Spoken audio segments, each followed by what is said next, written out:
Ooh, welcome one, welcome all to Gaming's Expansion Pass. Thoughtful discussions on gaming without the console, be it on iTunes, Spotify, or right here on YouTube. I'm your host, Luke Lore, the Insipid Ghost. Today, I am joined by my co-host, the intrepid Captain Logan.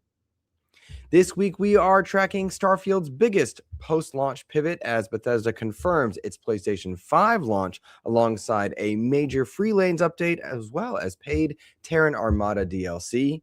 Meanwhile, we've got Crimson Desert finally launching onto Xbox, PlayStation, PC, and Mac with a strong Steam debut, though mixed critical receptions.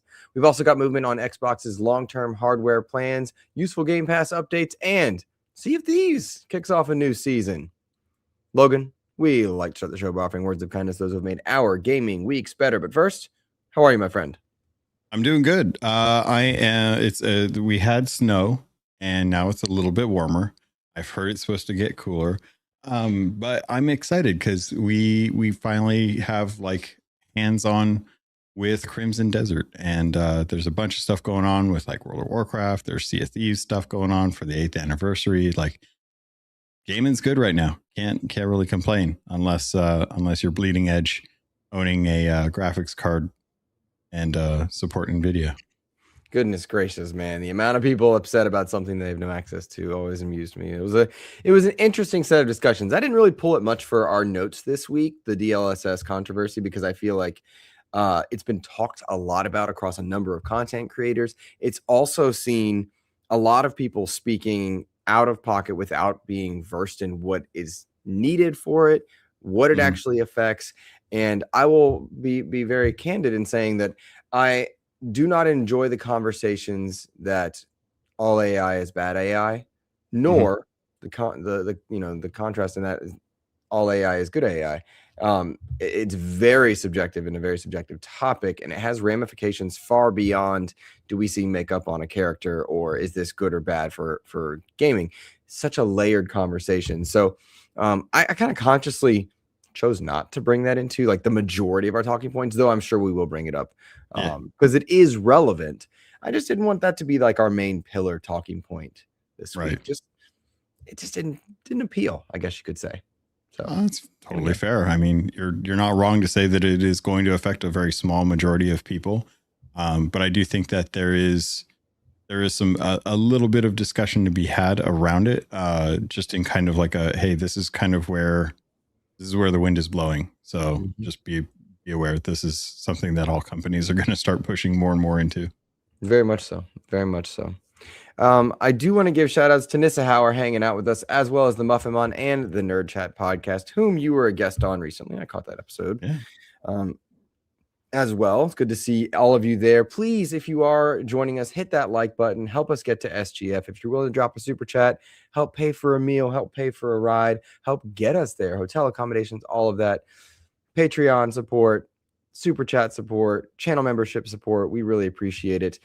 We are going to do a thing soon where if you donate a certain amount of money, you get to choose one of the on YouTube, the emotes. We're going to set up some new emotes for our people. So like a $10 super chat, you get to pick an emote, that kind of thing. I have to get the kind of graphics set for that, but it's not a hard pick. And I've got that jotted down. So anybody keen to do that and you want to pick an emote for the channel members, please let us know. We really appreciate any help in getting to SGF, guys. Thanks. Is there going to be one for Crocs? I'm assuming. If somebody's donating, they can pick. Simple as that. I want us to celebrate with our community, enjoy it. I do not want to wear a Vault Boy outfit again.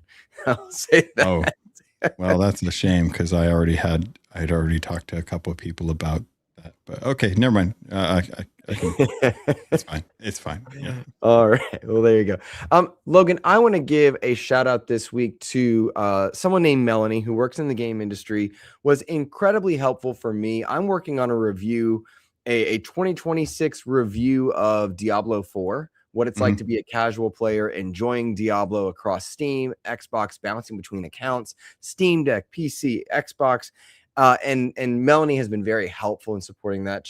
She's also supported us in getting different things for different coverage aspects as we move into the summer. So without giving a last name or further context, I just hope if Melanie happens to listen, she knows that she is appreciated, and she's now my best friend. We're just going to be besties forever. Because that poor girl has fielded probably 25 emails from me in the last 2 weeks, which I appreciate her. Yeah, she's been wonderful. So thank you to Melanie. There you go. I'm sure it's probably a nice break compared to all the other emails that she probably gets that are just a lot more like whiny, like, oh, I can't get this to work, or can I get this? Kind of thing. I hope not yours, but other people's.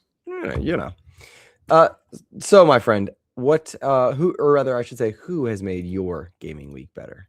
I'm actually gonna toss it out to Rare. Because with Keelhauled in February, I always celebrate the anniversary of Keelhauled podcast when I started it up. But March 20th was the go live date for Sea of Thieves, and it's one of those things where it's weird to kind of thank a company, but if not for Rare, I wouldn't have gotten into Sea of Thieves. I wouldn't have decided to create a podcast. I wouldn't have built up a community, many of which have been around since the beginning. I know a ton of folks. I've met a lot of folks.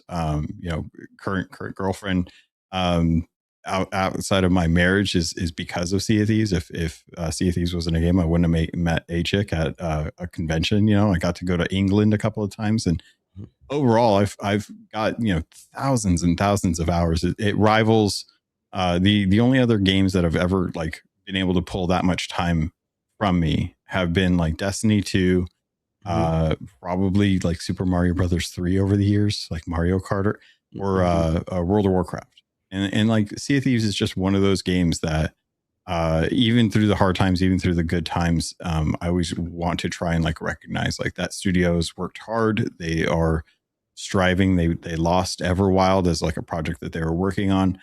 And I just want them to know, as a content creator, but also just as a fan, that they have influenced my life for the better.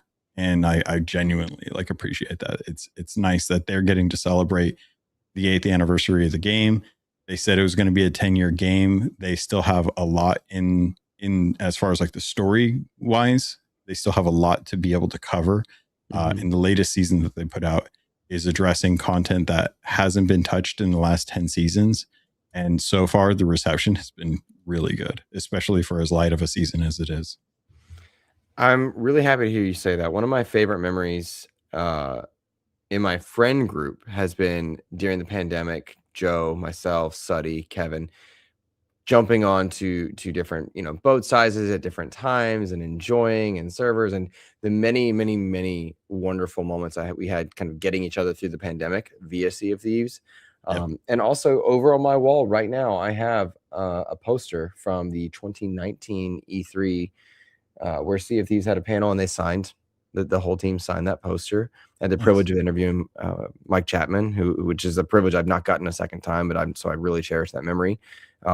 It's a great game, and it did a lot of things for Xbox that people forget, Oh yeah. So some of my best memories are Joe and I jumping in and tackling bosses we weren't ready for. Kevin hopping on and being like, can we do it? Can we switch to a galleon? Can we switch to I forget the mid-tier name, but Brig, thank you very much.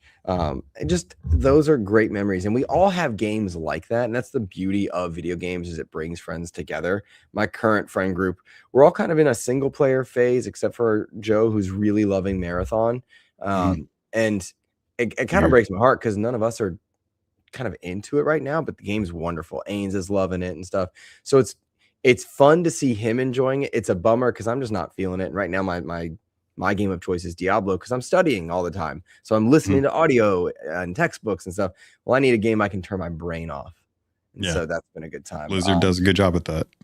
Yeah, they really do. And so big shout out to Sea of Thieves. Big shout out to those who are enjoying Marathon and enjoying all the games that they can just have fun with and celebrate without pulling down other communities. And I think that's the best part. So, hey, speak of, there's Joe in the chat. Good to see you, buddy. Nerd Chat says Marathon is great. Eisenhower said something about going to PAX East. Very cool. Very cool. So, nice.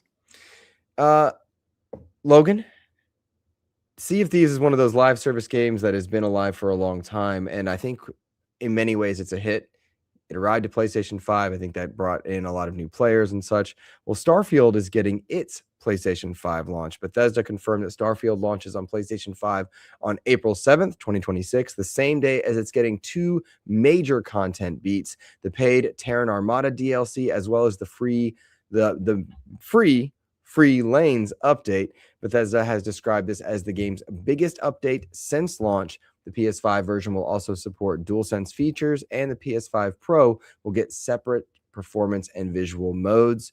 For context, important to know, the Free Lanes update is going to be adding a cruise mode so you can get through solar systems with no load screens, as well as improving the travel layers involved, alongside incursions in which people can kind of pull you out of the hyperspace equivalent to engage in battle. You'll have new locations, X-Tech resources, a new land vehicle is arriving, as well as New Game Plus improvements and outpost and storage expansions. There's a lot of content coming in this update. For me, I love seeing that we are getting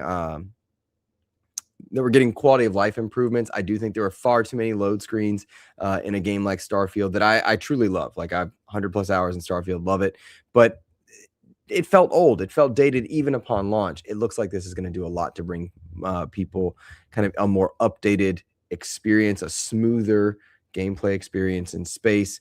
And for me, I like the idea of just smoother space travel because the space combat is fantastic. Getting places could be a hassle. So, Logan, we see this news. You've added some context in our notes that I got incorrect. Would you mind clearing up and sharing for people? Just that there's going to be some changes as far as the price, which I've seen some of the discussion around like Xbox in particular. Like, if you look at the cost for Xbox fans, the base cost for them is still $70, with the digital deluxe version being $100 on when they're not on sale. Whereas the PlayStation 5 versions are coming in at $50 for the base edition and $70 for the deluxe edition. And I think it's one of those things Strange. where, sorry, it's strange. It looks like it's cheaper on PlayStation 5 than it is Xbox. Are we expecting a change to that? I would be curious to know if they're planning on doing that, because for all intents and purposes, they don't have to. I think they could continue to sell it at what they want and then just have it on sale. But I think that they know, like, this is an older game. It's 2 years old. It's just getting its first update. The criticisms at launch for the game, as well as the expansion, are one of those things that I think, better to go into a new market at a lower price. So there's a perceived value. Even if you are losing money, the chances of people picking it up are going to be higher because they know that they're going to be saving money compared to folks who've already had it for a couple of years, or at least had access to it for a couple of years, especially with like Game Pass and having the base edition just built into that. I think that there's definitely something to be said about them being aggressive with their prices. I think they want to try and not try and put themselves up on the same pedestal as like the normal AAA cost of a game for something that's been out for a while. And I think that that's a smart move, even if there are some folks out there who have bought it, hopefully not recently, at $70, just to find out that PlayStation is going to be having it at a lower entry cost. But I mean, it's a lower entry cost for them, but they also still had to buy a system. And if you wanted the lower price, you more than easily could have picked up a month's worth of Game Pass at some point in the last couple of years and made your way through that game. Absolutely. And I think there's a lot of content coming in this free update. So a lot of Xbox players have been playing for a while. You've got a lot to dive into. There's also the improvement that comes from the Terran Armada DLC. For anybody that does not know, there was a big deep dive that Bethesda put out discussing both of these updates kind of arriving at the same time. So I tend to think of it as one update. They did include the Terran Armada in I think the premium edition, the deluxe edition of the game. So if you had that, they are including it, I believe. I don't know that they've released individual pricing. I apologize if my stuff's in error. I saw mixed reporting on this, so I didn't want to just pull straight up. But I will say that I watched this deep dive and it did not sell me on going back to Starfield at all. A lot of cool stuff in there. Didn't sell me on going back. I was really hoping for the new enemies to be aliens, not robots. more combat heavy stuff. Looks like Jam Pack Sam's helping me out here, saying Terran Armada is $10 sold separately. Thank you very much, Sam. I appreciate you. But it didn't sell me on going back to Starfield. That said, Logan, and I want to be very clear, the moment the urge strikes me, I'm excited to have new content to play, new things to do, new quality of life, because Starfield is that game that it doesn't strike, and then I'm in, right? Mm-hmm. So I offer that as kind of my caveat. I really hope this lands. I really hope PlayStation gamers enjoy it, find love in it. I hope the PC community gets back into it, because Starfield can be something very special. I just think its systems are so dated, and that engine is so archaic in some ways, in the way that it's the creation engine too, though. It's been upgraded. What are you talking about? Well, that's great. I'm Luke at level 40 and I'm not upgraded at all. So, I just want to point out that I don't know that this is going to pull people back, but I hope it does. And if I eat my words, I'm going to be happy about it, right? Like, this is not me rooting against it. I love Starfield. I want Starfield to be a hit. It's interesting, dude. To me, I was not originally sold on like the DLC. Like, I heard about them doing changes, and everything I heard was like, okay, well, that should have been in the base game, because the game had major issues to begin with. Modders have gone in and done a fantastic job with that game. That game, when you mod it, is like going to Skyrim and having all of the mods turned on and making that game look like a brand new game, with like all the foliage and lighting updates and the model updates and the texture updates and stuff. And it's one of those things where, like, I looked at what was coming with Starfield and initially, and I was like, no, this it sounds like they're just doing quality of life stuff. It sounds like Cyberpunk 2.0. I was fine with Cyberpunk 1.4 and had a good time with that. Mm-hmm. But when I got into some of the actual like deep dive videos and started watching like what they were doing, they were talking about like, hey, we want to add in the cruise lanes to kind of like let you traverse from one solar system to the other. They're going to have emergent stuff. I was thinking about my playthrough and I was like, yeah, there was a lot of times where, for all intents and purposes, I was just tired of diving into menus. And this alleviates that in a way that allows you to kind of play around with your ship, actually go in there. Some of the other issues that I had was, once I had completed the game, the new game plus mode is kind of like a wipe. And that was something where I was like, well, I did it for the sake of doing it, but I'm not happy with it. And I think that that actually killed a lot of my desire to continue playing it, because you were basically starting from scratch. You just had like your skills and your like your new starship and stuff. But all of the stuff that I earned or gained over over time was all gone. So they're looking to fix that with a new item that'll allow you to carry over like 50 things that you like, which I was like, okay, well that's a good loadout plus some supplies. They're looking to fix some of the issues with the actual outposts, which I engaged with the outposts. I actually had set up, like a main outpost. I'd gone to a couple different planets, looked for specific minerals, set up the transport cargo stuff, like the inventory things and like that. But it never felt easy. It felt very, very cumbersome. And they're working on that as well too. A lot of the stuff in the game just felt like needless busy work. And it feels like they are looking to try and shore some of that up with some of these fixes, which is great that they're doing. But I kind of wish that they had done the Sea of Thieves, the rare route of this, where, when Sea of Thieves came out in 2018, everyone was like, fantastic skeleton, no meat on the bones. And Rare's like, all right, we're scrapping everything. We're going to spend the next year putting content into the game. And they absolutely delivered with that. They came out with 3 major patches and a huge quality of life fix by the end of the calendar year, not even just the first year, let alone the tall tales that came out at the anniversary when they had like a huge infusion of that. I feel like Bethesda really needed to focus on that. And, when Shattered Space came out, Shattered Space, I don't know why the Fast Lanes DLC that's coming out wouldn't have been something that they had brought into the Shattered Space. It felt like that would have brought people more back into like Starfield to actually do that. So looking at like the new rover that looks like an actual good rover. I had issues with Shattered Space where I couldn't even figure out how to get my actual land vehicle, so I didn't even enjoy that aspect of it. But I don't know if I play through Starfield again, I want to go fresh, because I really enjoyed the playthrough that I did, like the first playthrough. But once I got into that new game plus, I was like, I don't have anything. My ship looks different. All the effort and time that I spent in the first playthrough just was gone. And I'm like, that's kind of new game plus. I get that, but at the same time, I was just hoping to earn more power for stuff, and they're looking to like invest more into like giving your abilities more strength, like looking to kind of like build out, you know, especially if you have like certain abilities that you get, like the powers. If you want those, but you just want them stronger, then they're gonna like build that in as well with the update as well. So I'm okay with like robots. Like I'm fine fighting Teslas. That's, you know, it's whatever.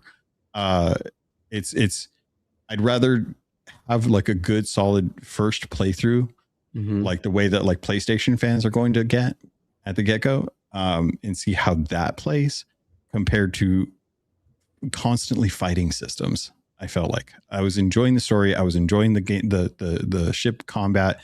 I was enjoying like the atmosphere, but the systems were constantly pushing against me. I think you're nailing it. I've always felt like Starfield was a very obtuse experience. And I do want to pull up our friend Kevin, the Muffin Mon's comment. He said, I didn't like New Game Plus in Starfield. I did it for the achievement and then reloaded my previous save. That's the exact same thing I did. I did not like the New Game Plus mechanic nor the story element of it. I just didn't click with me. But I did enjoy continuing to level my other character through some of the updates they did, not just Shattered Space, but you know, the bounty hunting and whatnot, which I appreciated.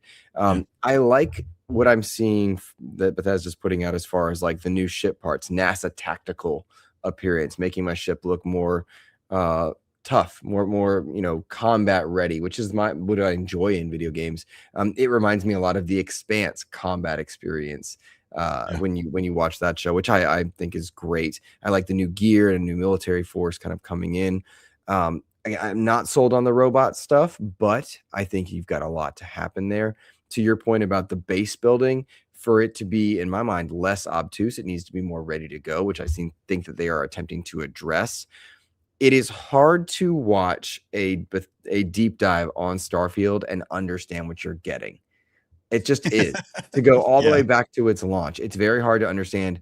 Even after watching that very first, you know, deep dive they did years ago, this is Starfield, and I'm like, I don't know what Starfield is. And I went back and I listened to our, you know, our very first episode where we talked about having played Starfield. I was experiencing an almost horror game based on my choices. You had no concept of what I was talking about. And we're like, well, that's Starfield. And we're like, what's Starfield? So I'm interested to see, just in general, how players take on this new challenge, how they consume it. It looks like they put a lot of time into some very niche experiences, like the action figure loadouts. You can have dioramas of action figures, sealed and unsealed, and they can give perks and stuff. No interest in that whatsoever for me. Don't know why that's in there. That reminds me of putting too many sandwiches on a ship. To me, that is a very unhelpful use of time in development. The counterpoint, Starfield's not meant to be just for me, so maybe it's a wonderful addition. I just I don't see it in my perspective here. Also, JJ Suddy shouting out, we've got well over 25 people concurrently watching, only 10 likes. Please hit that like button. We'd appreciate you. Thank you so much. I just want to say, as I hit the like button, those things that you see like coming in, like the diorama stuff like that, like the sandwiches and whatnot, those are those moments where I feel like I see with studios where they're all in a boardroom, they're all in a conference room, they've got a whiteboard with all the things that they want to add. Someone comes up with a really cool idea, it sparks a nostalgia trip for someone else and they support it, and next thing you know, they've spent the next hour trying to build out this feature of things that they can do. And meanwhile, there's like forums on fire right now with people who are like, could you please just fix the lighting and offer some good looking clothing to the game so that players can actually like dress something that looks cool, as opposed to this kind of sterile, like on the operating table kind of clothing that has no flavor at all. And the most flavor you get is the cowboy planet, where everyone looks like they're from the Westerns, and like that's it. Like, please. And they're like, I can't wait for these action figures to come out. People are going to engage with this so much. And that's the sentiment that I feel when I hear about that kind of stuff. Now, them putting a giant rover with a gun on it that I can, drive around on these blank planets is cool. Them allowing me to favorite planets, because those are the ones that I've actually gone and done something on. That'll be nice, because there's 100% times where I was like, I don't remember what planet I set up a mining thing, but I need to go clean it out so that I can get some minerals, because I was trying to upgrade something and trying to build things. I can't remember what that stupid planet was. Right. And there's no recents on your list of, there's not like a, hey, you went and visited. Would you like to look at your Google browsing history? Because this is where you've been. And that's not a thing. Shout out to the mods out there, the modders out there for Starfield, because they genuinely went in at the beginning of Starfield, and Bethesda loves touting their creator spaces where people are making content for their game for free. That they should be making themselves. Yeah. Actually, I think they are. I think they do get paid through the creation store. But I think that there's still a lot of modders out there that are supporting this game. And if you guys haven't had a chance to play this on PC, it's really nice when you can actually go in and change a lot of the things with like the textures on the faces to actually make them look less putty like. Change the lighting, make the lighting look better, fix the UI so that, when you're actually storing and changing like your inventory and stuff, it's not as confusing. There's a lot of that stuff that I was expecting, that I think Bethesda tends to let the modders do that work for them. And they forget that not everyone is on PC, and that there's console players that are going to be like wanting that kind of stuff. But I guess that's the difference between artistic vision and what players actually want. But they've tried to say in a lot of their interviews, like, hey, we've been listening to a lot of the player feedback. I'm like, cool, good. You want this game to have like engagement. Yeah. Listen to the general consensus on things and try to adopt that. Agree. Big shout out to Freight Conductor dropping a $25 super chat. You're helping us get to SGF, pay for those Ubers, have a meal, get that hotel covered. Thank you so much, man. Freight Conductor says, I'll take a selfie of Luke giving a thumbs up after beating Elias, hatred of remnants in Diablo. So I think that's the emote he wants. I just want to confirm that. I can try that. I did beat quite a few bosses in Diablo. I've been on Torment 2, kind of plateaued a little bit, but I'm leveling up pretty well in Paragon. I think I'm like 155 Paragon at this point. Yeah. I don't know. I'm enjoying it, but I get stuck at level 38 on the pit. So whatever that means to anybody who's listening, I'm still working through it. I'm playing Paladin this season. I'm going to do Barbarian for Lord of Hatred. Loving that Doom armor, which that's been a good old time for me. That's been the Doom armor is expensive, but it looks good. I'll get the free stuff. It looks wonderful. That Doom Reliquary has some really good free stuff in it as well. I did spend some money on that Doom stuff, but I was happy to, because I love Doom, and fighting demons is indeed the whole thing that I love doing with Doom. And so it feels like a natural extension. Overpriced space, but wonderful. Yeah. Doom's not in space. Well, sometimes it's in space. That's fair. Nonetheless, I'm excited for Doom's DLC. I love that we're seeing this there. I'm just really happy with my experience so far. So thank you for the super chat, man. I really appreciate you helping us kind of get to SGF. So yeah, definitely. That's really nice of you. Yeah. And shout out to the community who's been very, very good about the discourse around a lot of the gaming stuff that's been going on lately. It's been nice reading I always do that thing where I read everyone's thing, and then I'm like, I'll have to save this conversation for when we actually get into the podcast.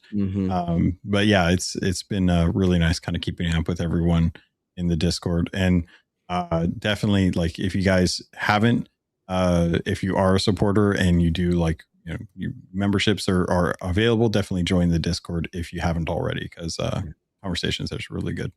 It's very positive. Absolutely no one attacks others for their thoughts on games and stuff. We don't allow that in general. There's no console war noise. We just enjoy celebrating talking about games, and so that's my favorite part about it. Yeah. So yeah, good call out. Logan, another big news story around a big game. We talked about Starfield being very obtuse. We talked about Starfield being, really a matter of interpretation. We had another major game launch this past week in Crimson Desert. It launched on March 19th for PlayStation 5, Xbox Series consoles, PC, and Mac. On Steam, it hit a concurrent peak at the time I pulled information at around 239,000 players, which is very high to be shortly after launch. It's got kind of a mixed reception. Some critics putting it as high as 9s and 10s, others as low as 6s, everywhere in between. I have predicted high 80s as kind of a comfortable level for open and Metacritics. It's kind of in the high 70s, so I was off on that one. Really interesting to watch the discourse around Crimson Desert. A lot of people very impressed with what Pearl Abyss has been able to do in the console space, on the PC space, in terms of optimization, visuals. However, it's the size of the game and the amount of systems in the game that overlap and work many times for itself and against it. We got our codes just a day or two ago. We were not in that early round, but most reviewers are having to put in north of 100 hours to understand what this game truly is. I can see quite a few people loving that experience, loving that idea, and others saying, hey, I don't have time for puzzles. I'm not really interested in learning 14 different systems to play. And I respect any and all of those approaches there. What I do think people should remember is this is a lot of game for your dollar. So that part is very cool. Our friends at Play Day One in here, I bet you that's our buddy Jesse, says few AAA games hit high 80s. Never predict that for most games. Not from very specific devs. Maybe so. I can't say there's no logic in that for sure. But I've really enjoyed the coverage from day one, from Spawn Wave, from Skill Up, from so many of the people that I go to see where they stand in the people that I like to see making coverage. So Crimson Desert, I'm excited to jump in when I'm ready to jump in. This game, 100 plus hours. This is not a game I can use like Diablo or Arc Raiders where I turn off the sound and just listen to my textbooks or everything else. I'm very interested to see how our community is embracing this one. Logan, we got our codes yesterday. Did you dive in? Do you want to dive in soon? Or is this one, hey, I'm going to wait for a little more quality life or optimization? Yeah, no. I've got about 3 hours into it as of last night. I was expecting to get a lot more, but I ended up having to take a nap. And then by the time I woke up, I had to jump into the Division 2 with the Nerd Chat guys. So for me, I've barely scratched the surface. I'm still working my way through the tutorial, and it's been interesting. So for context, I'm playing on PC on the Steam version. I have my 4080 Super, a 1440p monitor. I've been playing at about 120 frames per second with everything set to cinematic, which is the highest level that they can with ray tracing and stuff. And the game looks fuzzy in a way that kind of surprises me. Textures and stuff just look, and it's weird because this game is very much setting itself up to try and be a Witcher meets Assassin's Creed Valhalla meets Zelda Tears of the Kingdom. And it's really interesting because I can see where the influences are. There is absolutely a lot to this world. And one of the few things that I've already started to notice with this are things like reputation with characters. And you start, you interact with them and you earn a little reputation with them. They think well of you or not. And same thing with animals too. You pet dogs, you pet cats, you pick up cats and walk around with them and you earn reputation with those. And I don't really know what bearing that has on the game at all, but it's there, which is strange because it's there's been no kind of tutorial yet on that. There's been no discussion oh, this person, if you gain good reputation with them, they'll give you a discount at any of the stuff at their store, if you help them out, like you'll earn reputation with them. And I'm like, okay, that's fine. That sounds like a World of Warcraft to me, but World of Warcraft rewards you for the reputation that you earn. You get access to content, you get access to stuff. So why is it important in Crimson Desert? So that was one of those things where I was like, this is strange. I like that it's there. It keeps, makes me think about like what I'm doing. I can't just like bump into people or stab whoever I want. Like I have to pay attention to that because there's a warrant, or not a warrant. What's a wanted system, as if it was like Red Dead Redemption. And so I was like, okay, well, you can't just kill anyone that you want. There's repercussions there, and you have to deal with that. So it was interesting to kind of look at this world, because barely scratching the surface, I can already tell there's a ton of depth, and the world is vast. Like I've been to areas where I can get a good idea of like where the stretch of the land is, and it's massive.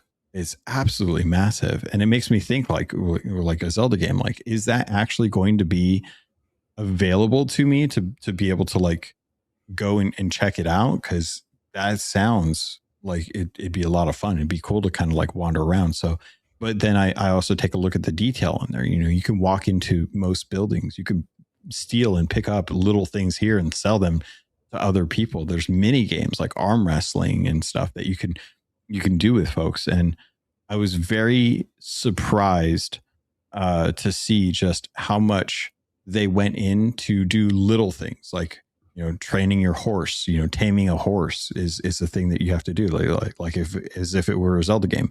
If it was any other game, like Days Gone or something, you'd have a motorcycle and you'd upgrade the motorcycle. No, you actually have to like have a good reputation with your horse. So you have to pet them, you have to train them, you have to, get them reined in. And then you can start worrying about like gear and stuff like that. So I'm interested to dive more into it. I wish it was a little sharper as far as like the looks go. But I do not blame anyone who has reviewed this and given this hard marks, because there is a lot. And anyone that's looking for a world to live in, I would say like a single player world that you can just live in for the next 100 and 150 hours, this has definitely got a lot there to do, clearly based on the reviews. But I will say that this is not going to be a polished experience right off the bat. Like I already soft locked myself at one point. I was genuinely like working on a tutorial, and they took me to a place, and I was in the middle of a tutorial and I hit the wrong button, and I could not get back to that thing. And it's a good thing I'm on PC, because the button that I needed to press to get back into the thing that I had to do was not on the controller.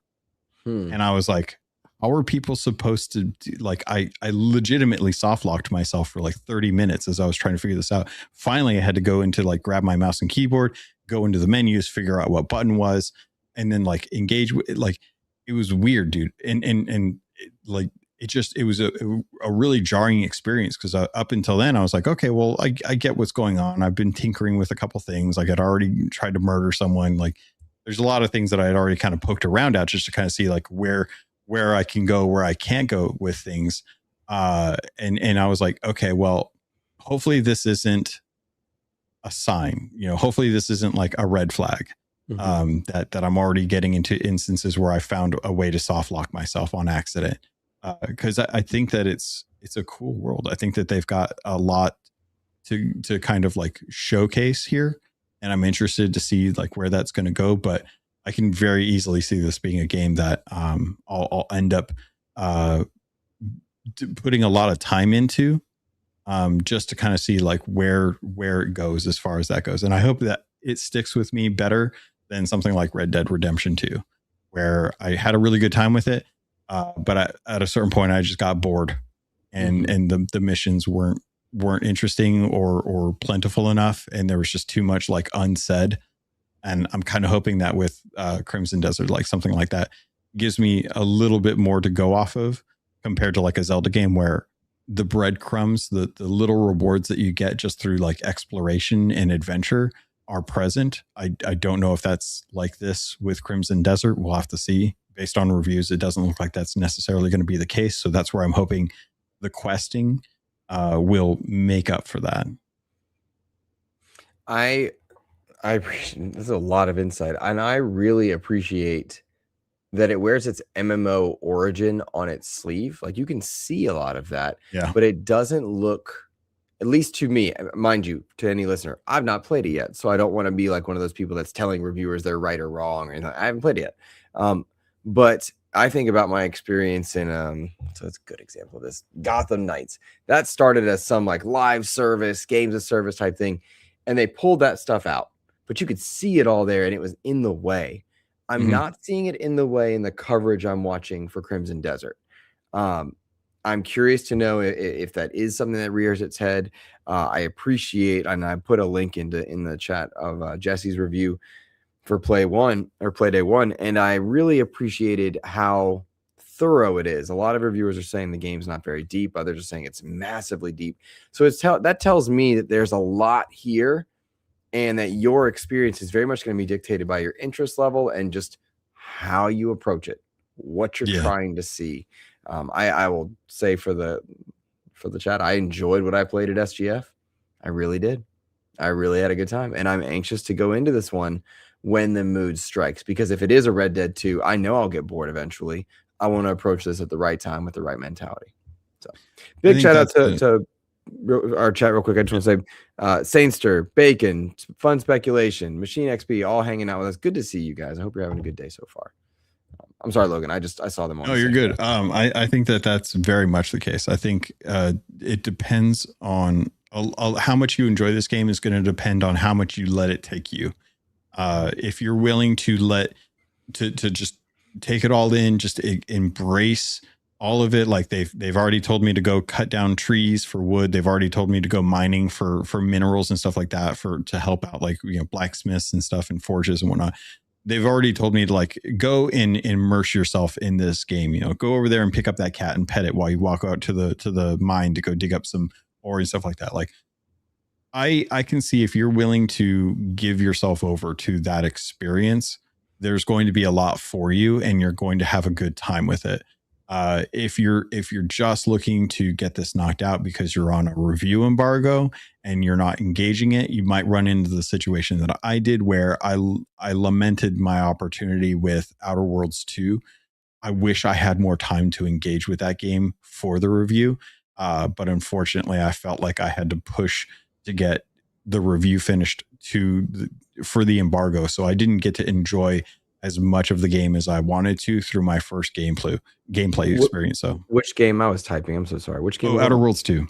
Oh, right. Okay. Yeah. Yes, I remember you saying that. I just want to make sure. Okay. Yeah. And that's the thing is I think if people have the time, because I mean, there's no shortage of games. You could very easily go buy a higher rated game at a cheaper cost that's made by an indie and stuff like that. But if you like fantasy driven worlds, if you like large RPGs with a lot of opportunity to get into something, honestly, like the first 3 hours of this game, as weird as it is, it really made me excited to see what's going to happen with Fable.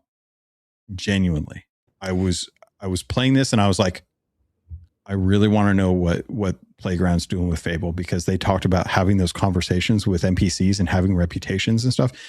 I've seen the depth to some of the NPCs that I've greeted and talked to in this game. Mm-hmm. I'm really curious how Fable's going to go.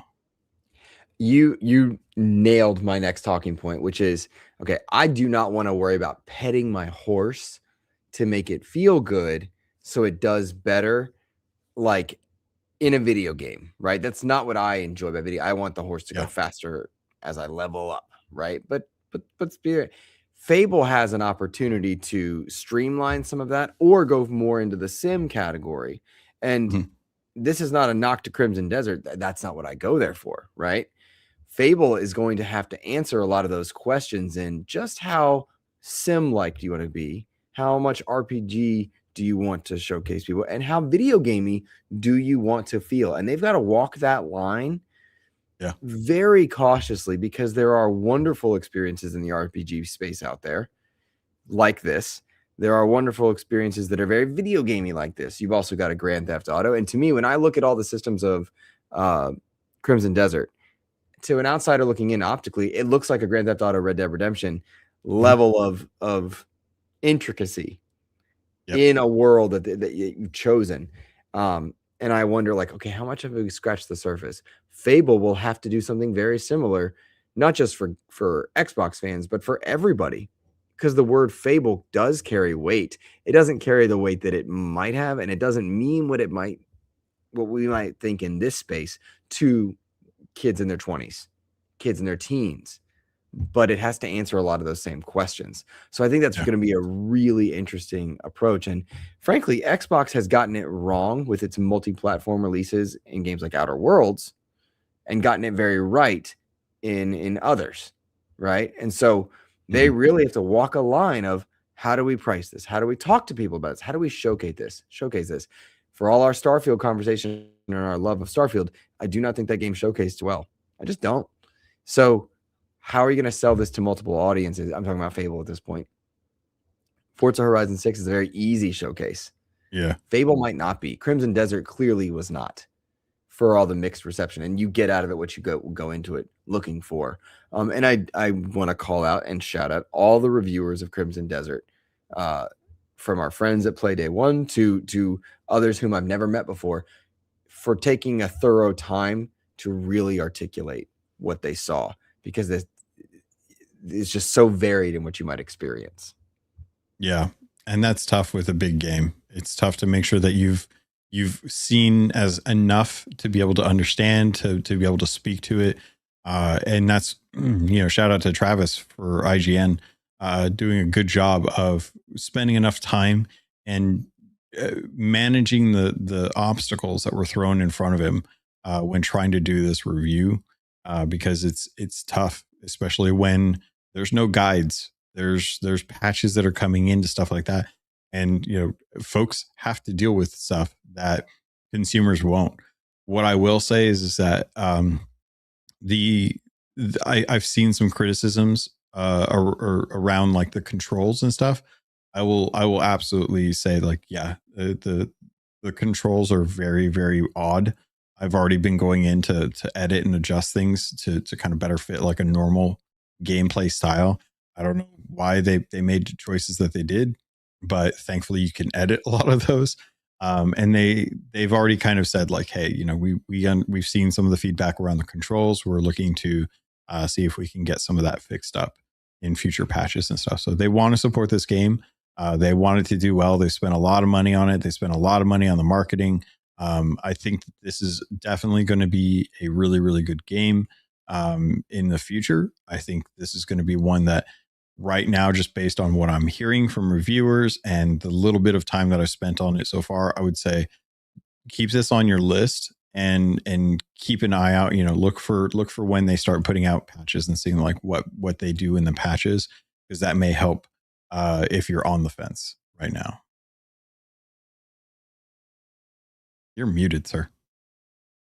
Apologies. I appreciate what I said was you nailed it. You absolutely nailed it. And so I'm anxious to play this when my time comes for it. You know what I mean? Like when the time comes, let's go. That's what I'm looking forward to. Yeah.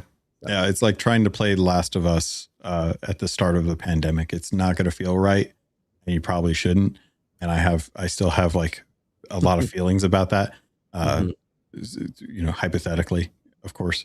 But yeah, I would say definitely if this is, and honestly, what else? This makes me want to give Kingdom Come Deliverance 2 a chance, because I know that that's one that is similar in some veins, but I'm curious to kind of like, this is the second one. So clearly they've got to have like some polish and some expertise based off like what they learned from the first game. Very interested to kind of see like what Kingdom Come Deliverance 2 offers compared to Crimson Desert after I've been able to put some more time into it. One thing's for sure is that I think we're going to watch this game evolve. It's going to evolve, and I'm looking forward to watching where that goes. But yeah, I'm not feeling it right now. I'm going too soon. Yeah. Right. When you do feel it, make sure it's consensual. Thank you. I appreciate that. Yeah, no problem. I did mention that it's important to, I said this at the top of the show, and I said this about Play Day 1 and such, support creators, support people, help them if they're making content you like. If you find creators that you enjoy, give them likes, do share out. If you're able to support financially, please do so. I actually just I finally got to join Day One's community, like via their website as they transition away from Patreon. I did that not 10 live seconds recently. ago. Yep, it sure did. So I'd moved my Patreon over to their yearly memberships there. So good shout out to them. And I'm saying that for our audience to do the same. If you're just here hanging out, thank you. We appreciate you. Thank you so much. I hope you're enjoying the coverage and enjoying what we do. So you guys rock. I do want to read out our patrons, Logan. Yeah. Because they've been amazing to us. We always read our patrons tier 2 and 3 over at patreon.com/Xbox Expansion Pass. And I updated the graphic for the Patreon supporters. Forgot to put it into the thumbnail, so I apologize for that one. But I'm still working as we get our new logos and that kind of thing. So very professional. So we're working. It's a lot. So big shout outs too, and thank you for supporting us. We want to appreciate and thank Korkenstein, TT Dog 666, Jesse Norris, Glyphier, Jimmy, Matto 1606, Matt Valdez, Clutch Kwando, Omen, Fado, Aaron G, Nick Bentley, The Scarecrow, Ken Rosing, Fabian Winkler, Regis Stella the Brony Pirate, Rob Frawley II, Tal Zochi, Nicholas Johnson, Randolph Thor 19, Hafrican, Game Positive, Jampack Sam, Red Beast, Dano 12, Brendan Myers, aka The Winter Gamer, the Lord Sir Master James Suddy, and Sony's VP of Marketing, Kevin Butler. Thank you guys for supporting us, for helping us get to SGF, for just in general supporting the content that we make. It means a lot, and we appreciate you guys. So thank you. There you go. Big shout out also to Addy Zero. He's been a member for 18 months. He says, salute. Thank you, my friend. 18 months. Wow. Year and a half already. Yeah. Yeah. I'm pretty sure that's when we went live on started live on YouTube at the beginning of 2023 and then did paid memberships right around the time Addy Zero joined. So he might be one of our longest running. So thank you so much, man. Appreciate that.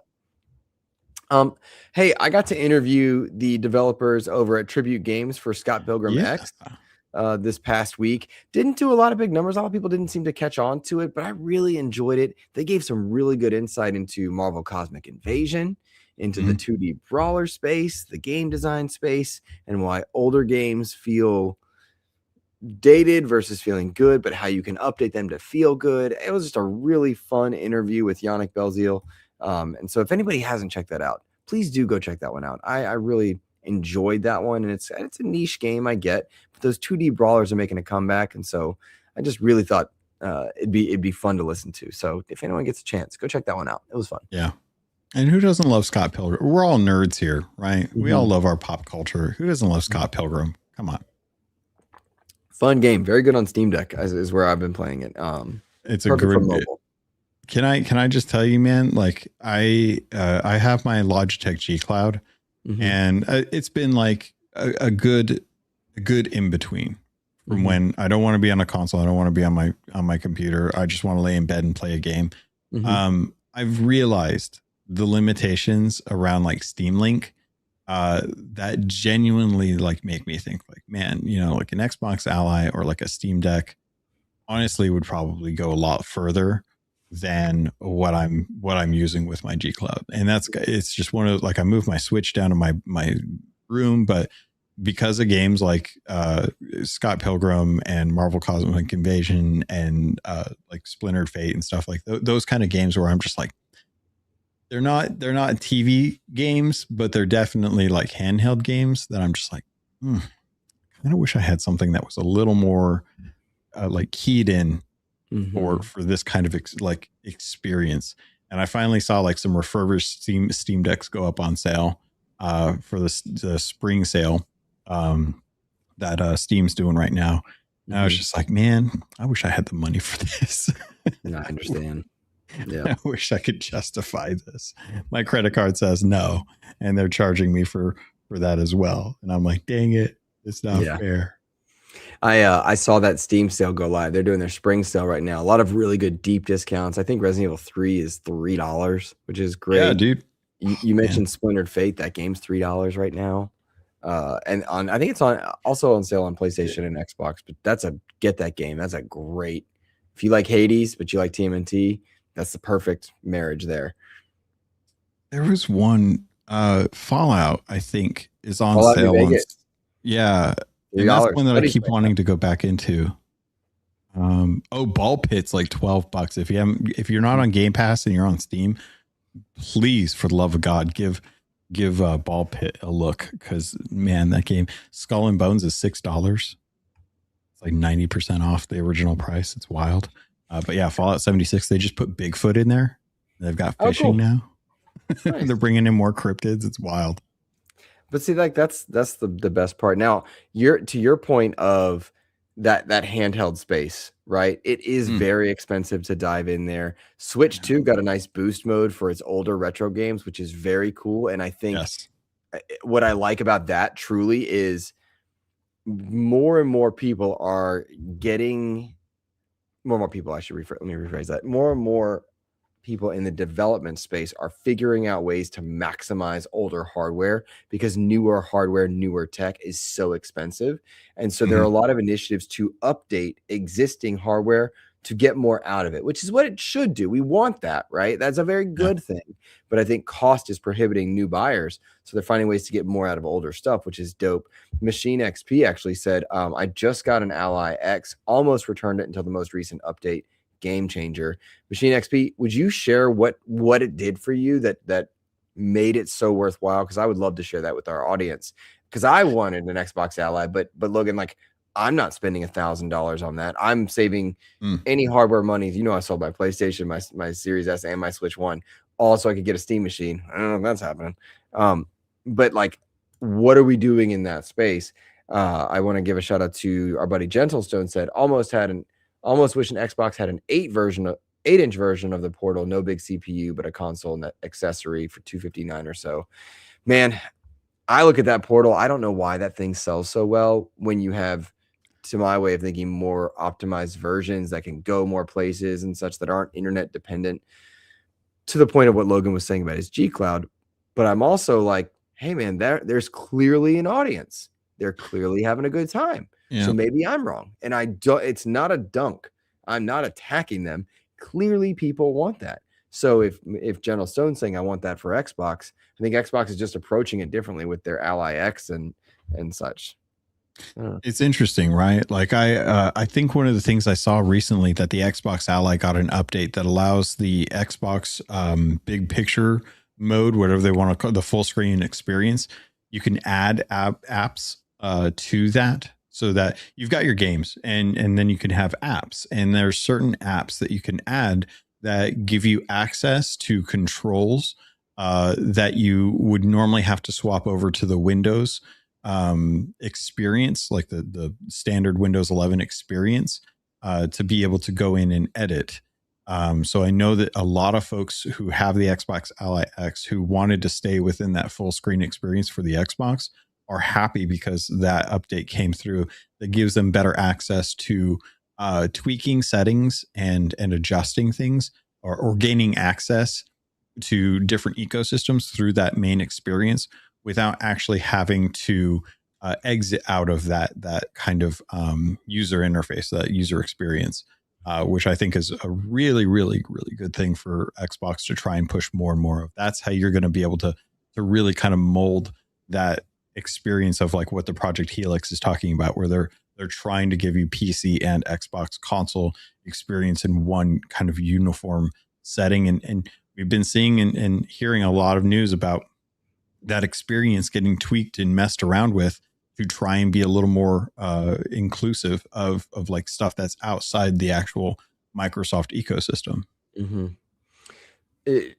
Very well. First of all, thank you for the summary, because it's very helpful as far as that full screen experience. And I do think it kind of bleeds into what they're going for with Helix. And I know a lot of the insiders are starting to see dashboard updates and stuff. It's taking us in those directions. Yeah. Machine XP did respond to us, said they updated the Xbox full screen, to your point, Logan, where you can now add any game and app inside the Xbox launcher without needing to go to desktop. that's a great win, right? That's what we get out of the Steam OS on Steam Deck. Fun speculation. Our buddy Mav, so good to see you, buddy. I hope you're doing well. Says, loving the Ally X. It's just awesome to have so many games from all these different stores on it. Agreed. That's truly the draw that I'm missing out on. Yeah. In general, right? And that's why I continue to build my Epic and Luna libraries, redeem those free games so that when I do have access via Project Helix, I'm good to go there. Our buddy Clint saying he's looking forward to that April update. Excited for you. Plain and simple, like gaming is getting more expensive to get into, but once you're in there, I feel like the experience is getting more optimized. Again, I'm very excited for the Steam Machine, but Project Helix has me interested.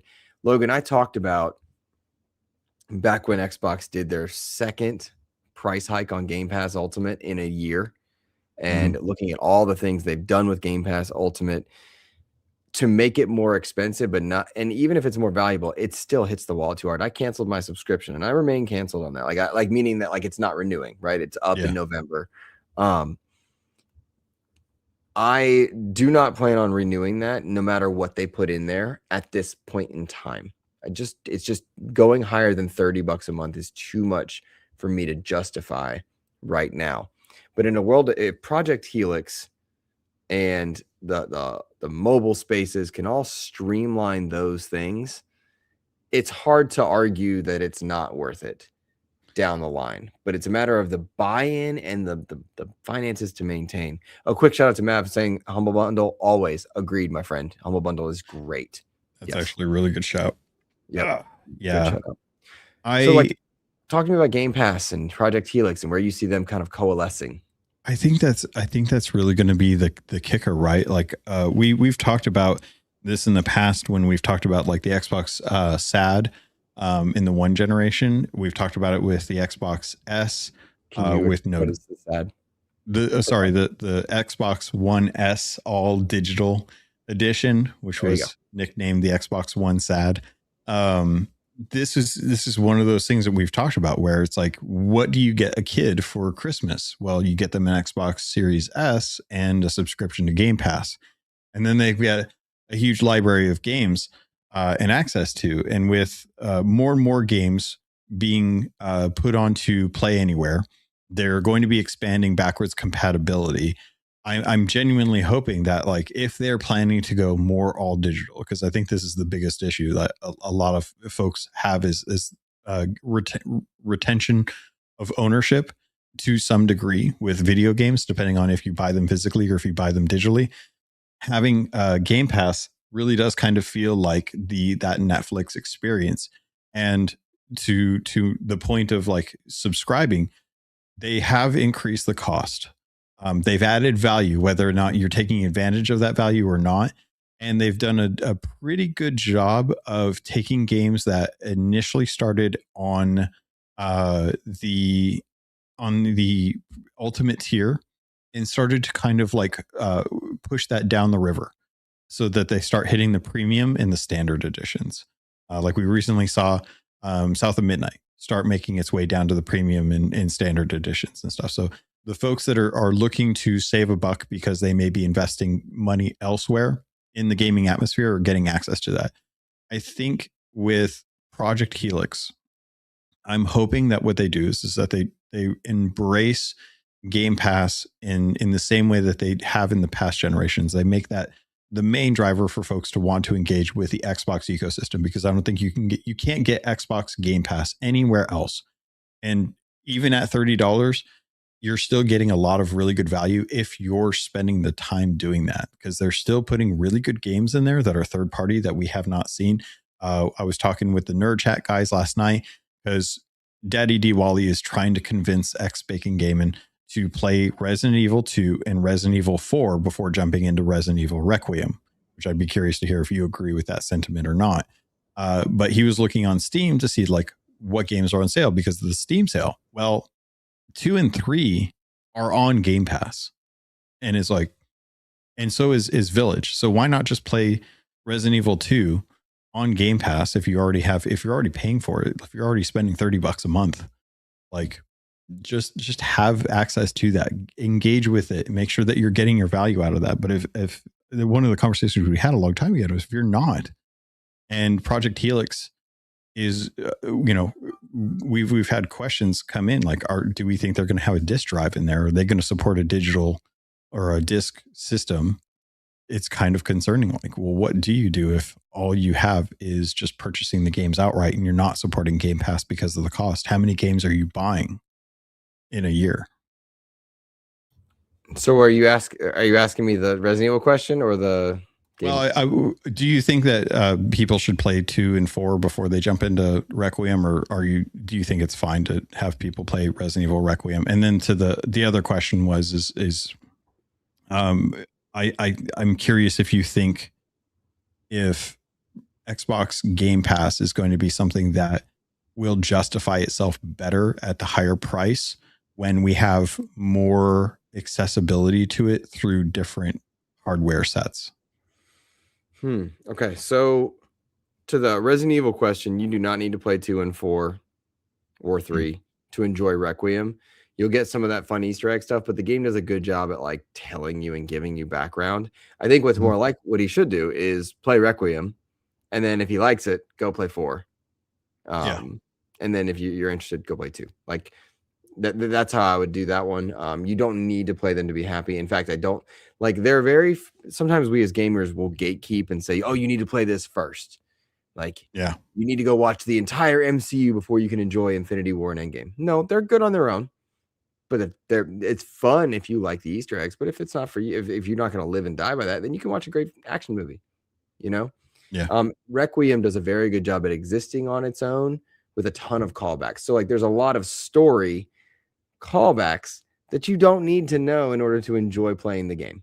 Truly, you just don't. And I think a lot of times we gatekeep that, plain and simple. Now, separate from that, your question about like, will Game Pass's rising cost justify itself because it's more accessible via the Ally, via cloud, via Helix and such? No, there is a hard ceiling at which people are willing to pay money for a service, no matter the amount of value for it. Right now, the amount of value in Game Pass is there. It is worth it. And I among many others are like, no, you're trying to squeeze too hard. I love Fortnite. They just raised the cost of V-Bucks, and that's going to impact, how people interact there. But like, there is a hard cap at what people have available in their wallets, even if they're getting the value for it, because plain and simple, the amount of time people have available to them dictates how much they can take advantage of that value. So it doesn't matter how much value is in there if they don't have the time to play it or they don't have the amount of money in their wallet. And is it I forget the wording on this, so I apologize, but like, is it worth it to get some money and have a lower price where more people can get it? Or is it worth it to get the most money from a smaller amount of customers, but you're not getting as much? And like, my wording failed me there, but my point remains the same. Is like, there is a cap on how much people can and will pay. And at the look of like political socioeconomics right now, and not just the United States, but in Europe, and kind of ongoing political tensions making gaming harder to spend money on, I do not know that they can keep that price point and maintain success. But Valve is experiencing this also in the hardware space. PlayStation's having to do this as they evaluate their PC existence in space and whether they make their own launcher to try and lock Helix out, which I don't think they do, or doesn't make sense in general. Every video game I do. No, I don't think they do that. It's just a diminishing returns for a lot of effort on their part. I don't think it'll work. It kind of remind me of like the what was the EA store, Origin? You're gonna have an Origin effect where it's like, all right, you got Origin, but like, nobody wants it there. I've got a lot of games on Origin. And you play them from Origin? Question. We don't have to talk about that. That's kind of my point. And that's a different route to go in the conversation. But I bring that up because there's a max level at which people can and can't handle. Yeah. So. Well, it's interesting because you look at like a different part of the industry with console sales. Xbox has offered the lowest cost of entry to the current generation, right? What's doing well? The one that's had the most the one that had the last generation, the PlayStation. Like they're selling the most. They're still outselling Switch 2s. And they're like one of the most expensive consoles. So it's like, you know, if you're selling to the whales are going to support you better than a lot of the entry level folks who are just there for the casualness of it. You know, it's I guess it really does kind of depend. I think if folks are looking to game and they're not necessarily like set on having I guess like the big games day one, because Xbox will do theirs, but they're not going to do like everyone's. You know, you're not going to find Resident Evil Requiem on Game Pass. So for folks like that, Game Pass holds no value. For folks that are willing to wait, for folks that are willing to like hang out and not necessarily get everything day one, and you just want to spend $30 a month and get access to a new library of games that come in and come out over time, and you just want to have a plethora of stuff that may not necessarily be new because you didn't want to buy it at the full price, I think that is going to do a lot. But I think we're talking about the difference between offering a buffet to some people versus offering the steak dinner to the other. Like there's it's serving both in different ways, but you're still getting money. You're just having to support, like, you know, if you want that top tier experience, you're going to buy the game outright day one when it comes out on launch. Otherwise, you're going to wait, and then it'll eventually show up on Game Pass, and you wonder why you spent $40 on Star Wars Outlaws when it's now $30 for a month of Game Pass. Mm-hmm. Yeah, and I think Game Pass is a great way to experience Starfield. I think if you're not sure, yeah, there you go, play that, and then while you're in there, you can check out, I don't know, Disco Elysium or Resident Evil 7 or, you know, Resident Evil 2 and 3. Like, try it. You know, there's a lot in there, but I think a month to month is better than the yearly based on how they're pricing people, you know. I'm very surprised that Xbox has not gone back to annual memberships. I kind of missed that. And I'm surprised that they haven't offered a family tier, because those are things that I think Nintendo does well. Like, for example, Nintendo Switch Online just went up for me. Like I just had it cancel because I didn't renew it.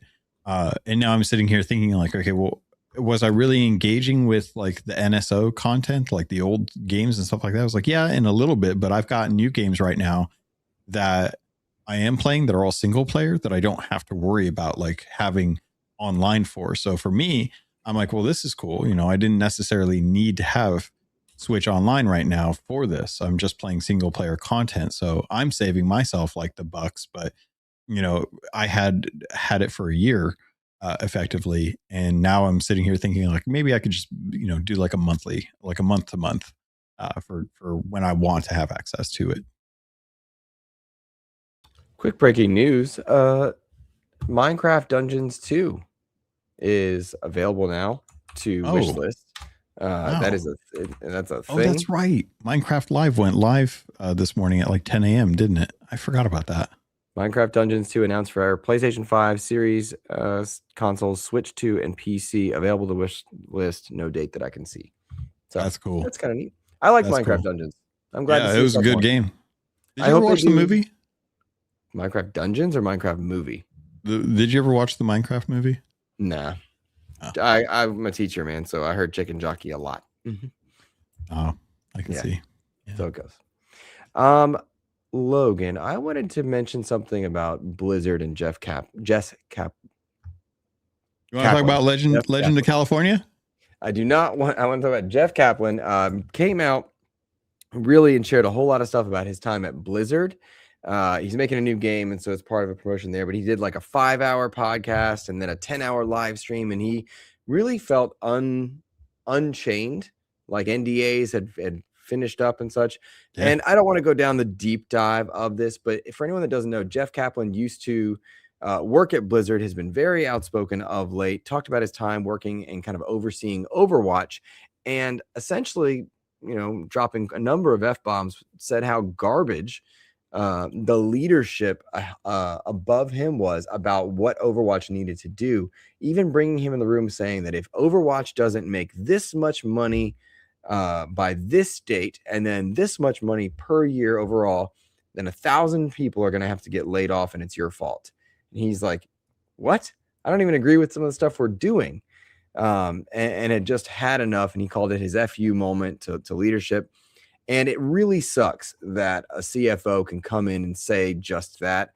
A lot of people kind of have speculated as to which CFO that was. That person's name is out there, but it's not confirmed. So I don't want to go down that route. But what I think is interesting is that publishers continue to chase revenue at all costs, willing to threaten leaders and say, hey, 1,000 people are losing their jobs if you don't do it. And that is just abhorrent given how much money some of those CFOs make.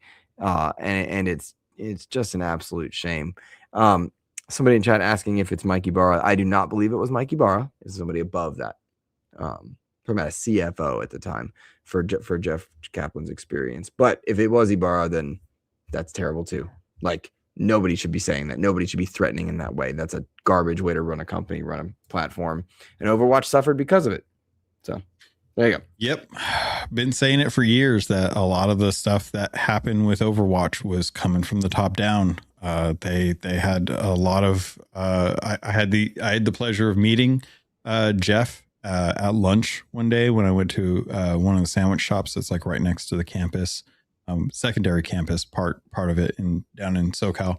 Right after they had nerfed Mercy in Overwatch, where they had removed her ability to resurrect everyone, and it was just one resurrection. And I'm sitting there in line with him, waiting. I was like, hey, you're Jeff, aren't you? And he's like, yeah, how you doing? I'm like, I'm good.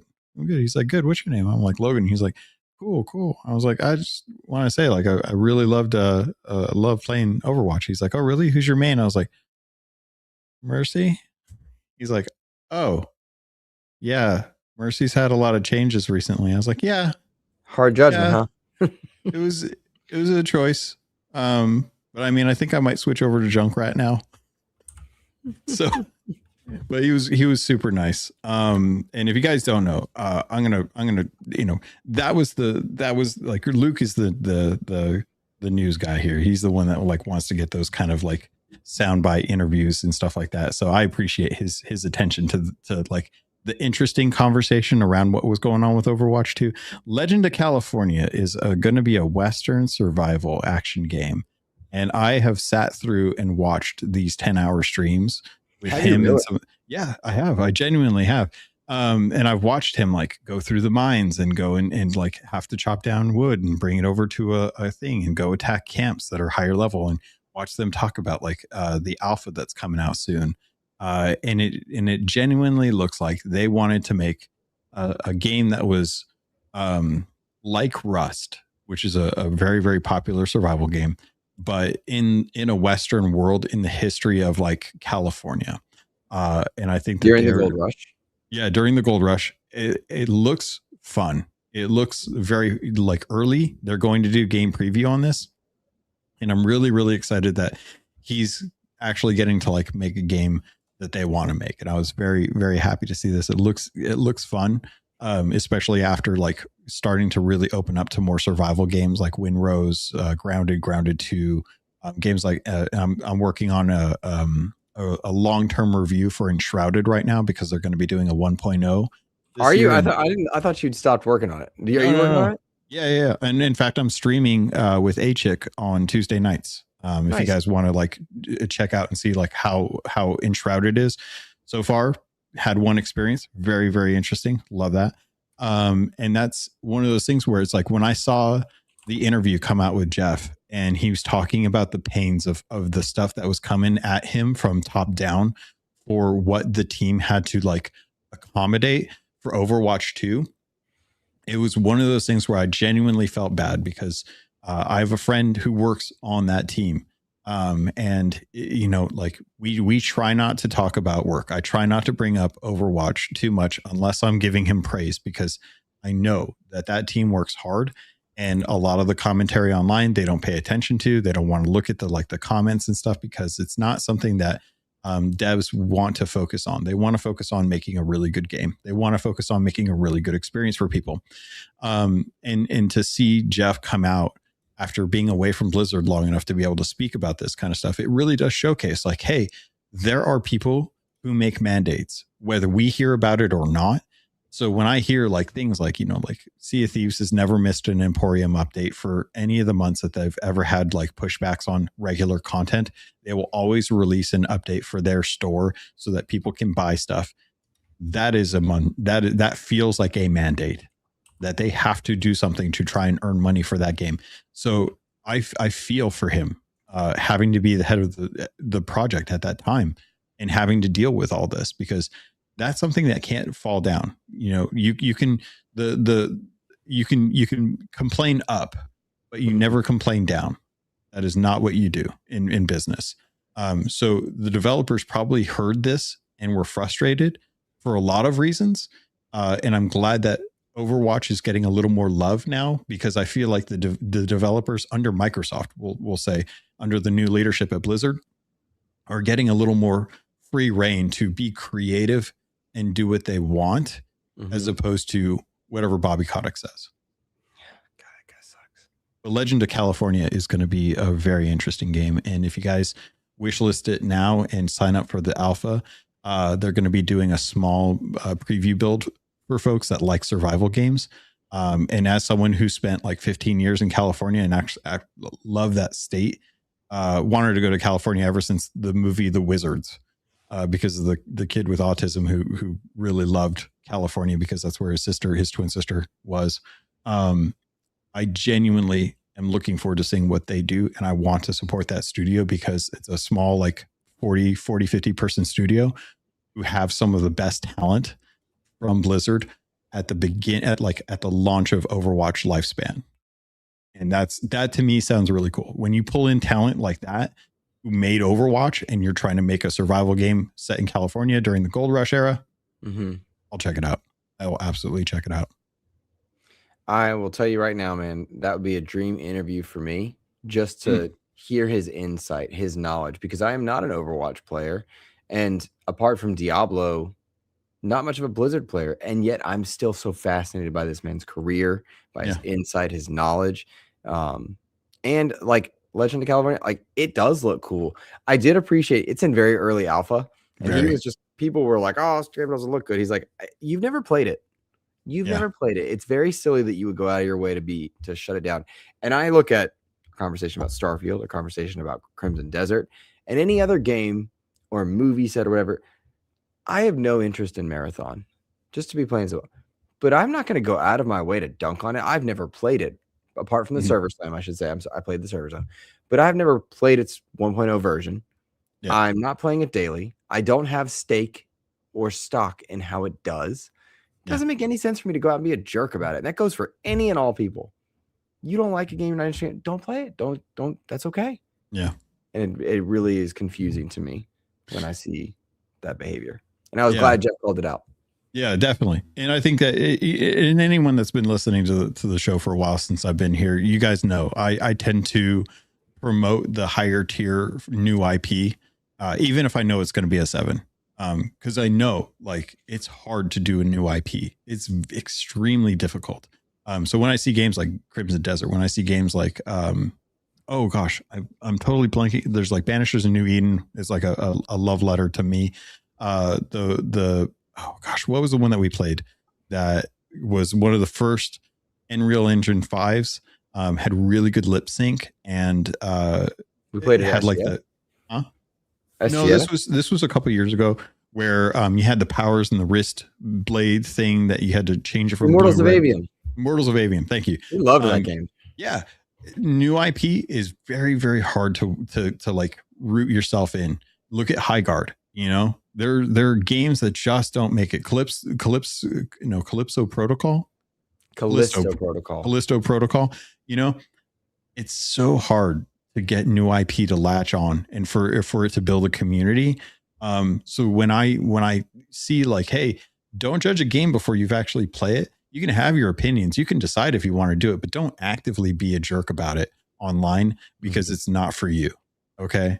That's, I think, was such a great, a resounding statement that I've heard from a lot of developers on low key. Like a lot of developers are just like, gamers don't play the games, but they still have an opinion, and why that affects sales kills me. And I'm like, yeah, no, I get it. Yeah. Good deal, man. I agree with you. And we love championing those AA punching high games in general. Oh yeah. The AA's that are out there trying to make a name for themselves. Happy that they're doing it, man. Cause it may not resonate with you, but at least they're trying. You know, they're not just making the same thing over and over and over again that everyone else does. It's not like ID at Xbox promoting the 18th AI slop game on their social media. Yep. All right. We've got several questions written in over on our Discord that I want to address. This one, let's see, Todd Oxtra dropped in with several questions that we're going to address. Kind of all nice. Thank you, Todd. Appreciate that, man. I saw Fandom Foundry earlier in the chat. I should have said hello. We were showing his hair. All right.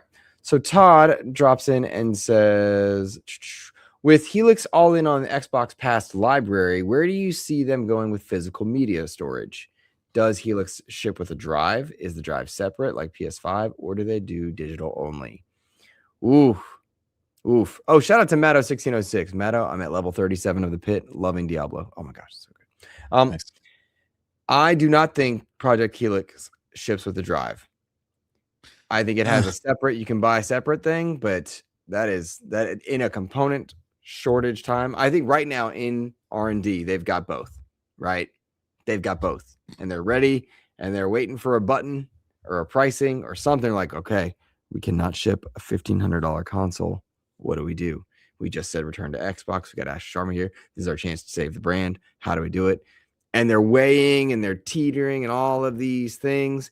And so I don't think they ship with a drive right now. Ask me in a month, might change my mind. We're going to SGF this year. Dollar to Donuts, there's a fan fest. We might get to talk to somebody there, right? Yeah. But right now, you ask me, I don't see a drive. I do see a world where they give you an optional add-on. And even then, I'm not buying it. I've not put in a disc. I think the only disc I put in is an Xbox 360 game for the Ultimate Edition of Injustice 1, because they don't have that version available for Xbox, which is a silly, dumb thing, right? So that's what I think is going to happen right now. And it's a shame because the tech they did, man, those storage cards, it's way too expensive, Logan. But like, yeah, I was messing around with my internal, external storage this morning, actually, as I installed Crimson Desert. And like, I have one of those SSD storage slots. That tech is dope. It's just too expensive. It's just too expensive. So I don't know, man. That's my thought. I'm gonna be the opposite on here. Okay. I am the last disc I put into my Xbox was a scratched copy of Call of Duty Cold War that unfortunately wouldn't install, which I was very bummed about. But I mean, I spent $10 on it, you know, so it's not like it's still like $50-$60 on the Xbox store digitally that I had to pay for to get access to it. So I'll probably, you know, just hold on to that. And if I decide that I see another cheap copy of it somewhere, I'll probably check the disc a little bit better this time. But that's one of those things where I still like having a physical disk drive, because I love going to like GameStop. I love going to local pawn shops or local stores and looking for cheap copies of games that people didn't want to play anymore. They got their life out of it. And I want to support a local store. I want the game to still exist in there. So I'll give it a home. I mean, I have 3 copies, actually. I have 3 copies that you can't see on the camera, but they're just off to the side over here of Sea of Thieves. One of them signed, 2 of them are not. One of them is like the anniversary edition that they came out with. The other one's the launch version of it.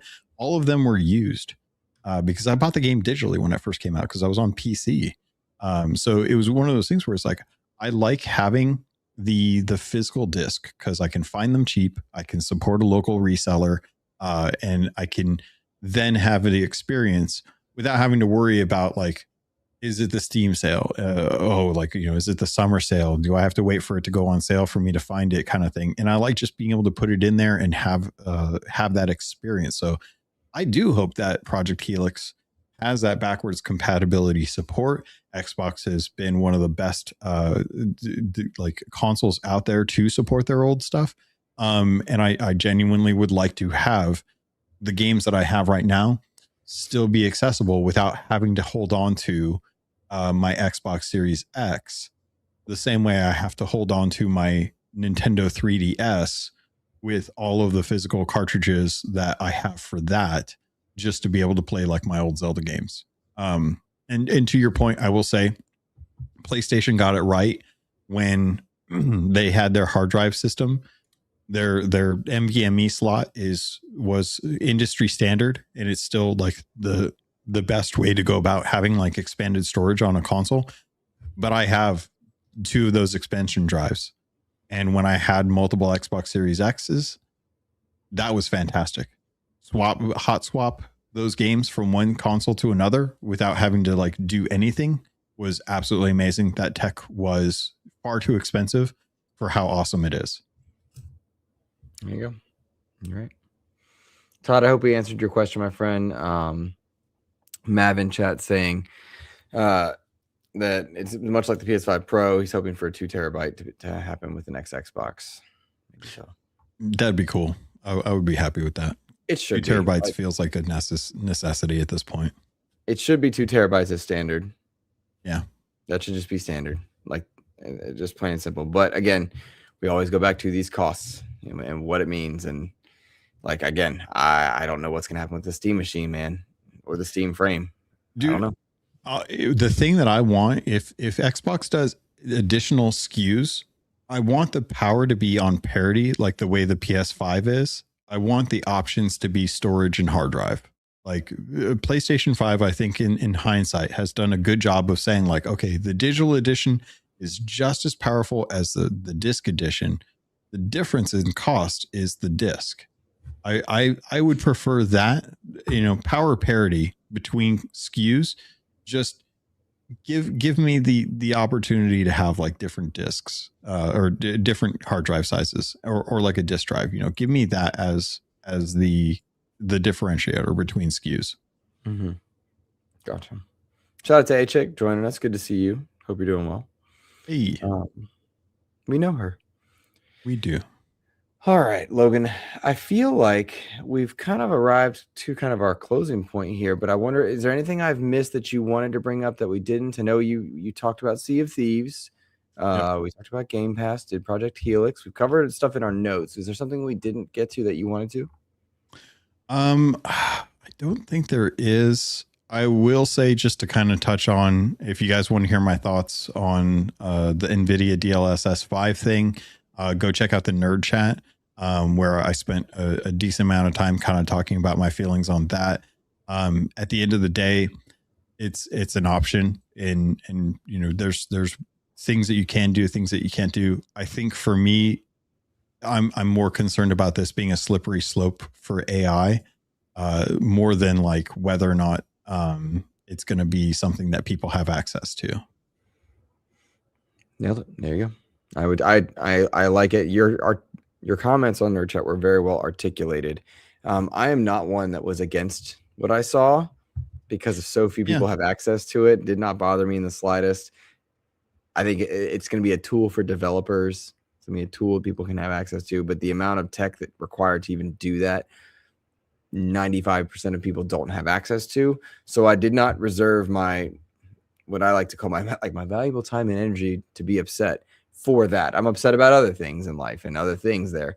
That is one that is such a minimal impact for the moment that I'm just not concerning myself with it for the time being. A lot of memes out there, which were funny, but the majority of people won't even touch that. It's like, what is it? The Steam Deck is still like more powerful than 75 to 80% of Steam users.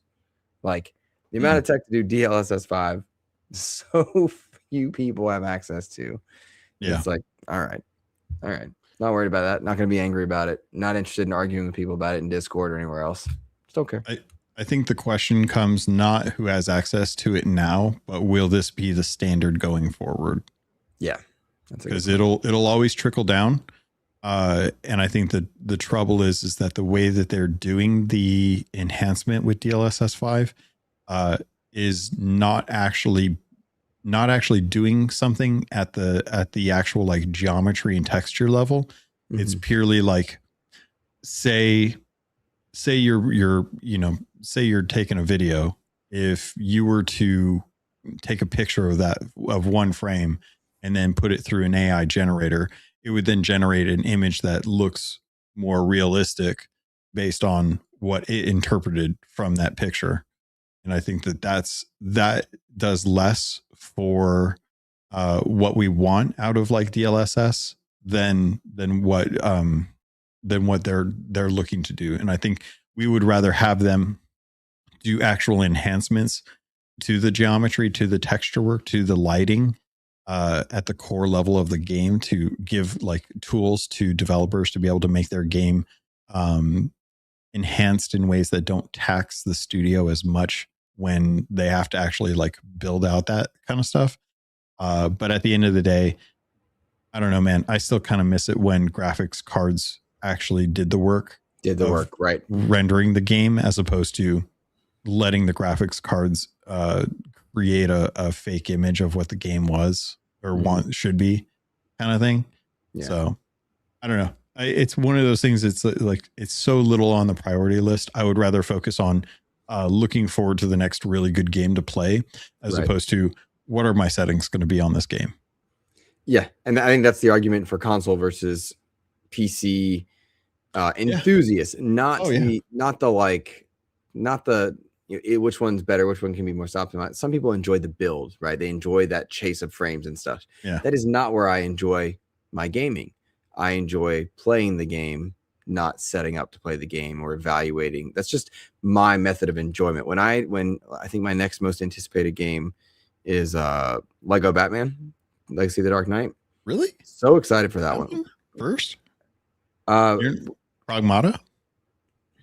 I'm excited for Pragmata, but like that doesn't have panache. Like Resident Evil would have been the biggest one of this quarter, right? Okay. Pragmata looks dope. I'm excited for that. I know we've requested review coverage and we want to do that one, but like Batman is Batman. I know, buddy. I asked him. I sent it to you. You know, you sent him. Don't worry. We're trying for you. I'm hoping. I would love to review Pragmata. I would love to play the Lego Batman. Okay. Real quick, it's a little tangent, but is Lego Batman multiplayer or is that single player? I believe it has multiplayer elements, but it's primarily a single player experience. Gotcha. Okay. It's Lego Arkham in many ways, but also got multiplayer elements. For me, like that's a review I want to do. I'm excited to. I can draw comparisons. I've put hundreds of hours in the Arkham franchise and loved Lego Batman's 2 and 3 a great deal. Right. And so like this is time for me to enjoy Batman. Pragmata is a time to enjoy a video game. Right. And those are kind of two different mentalities that I approach. Resident Evil, longtime lover of Resident Evil.